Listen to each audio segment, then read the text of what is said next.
screen that's on the MFP device itself. Here we have our Capture Point MPS button, and when we log on through this, it will take us through that journey that we discussed earlier, connecting and validating our license. Once that validation is complete, then it will allow us to sign in. Now, at which point we have the single sign-on with our linked card. By selecting this option, it will ask me to log in and then associate the card. And selecting this option will allow me to just log in. And here's a guest option. And this will mean that when you log in, you will be asked for your authentication details. So clearly the ideal way is to have a card associated, but if you don't have a card, then we can log in through this process here. Enter that, and then we hit the OK button. That now authenticates and connects me to the series of connectors that we generated just moments ago. And you will recall that one of those was the Dropbox folder with PJ, so that shows up in here.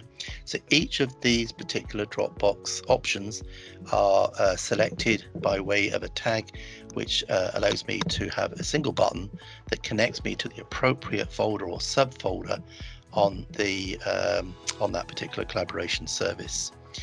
Also here you can see there's various Ignite connector and the Google Drive plus the one that I set up just a few moments ago.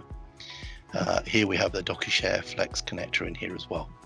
So another little goodie inside the Capture Point MPS application is this ability to have a separator page, and you can select this and it'll print out a series of pages with separator barcodes, which allows you to put in between each of the sets of documents, which then when scanned will separate the documents into groups. In the top corner we have a tick box, and this shows you your credit allowance should you be using the credit license method. We're going back to here, so what I'm going to do is select to scan into the Dropbox folder, and selecting that gives us a series of options. We have single or double-sided options here. We also have options for PDF, Word and Excel, which allows us OCR into the Word, and you can take that document and it can be filed into any of these file formats. Over here we have a series of language options, including English, French, German, Spanish and Italian and Portuguese. And down here we have options for black and white or a color. Once you've made those selections, you can select here. This output name can be changed in here. You select the scan button, and it starts to prepare and scan the document.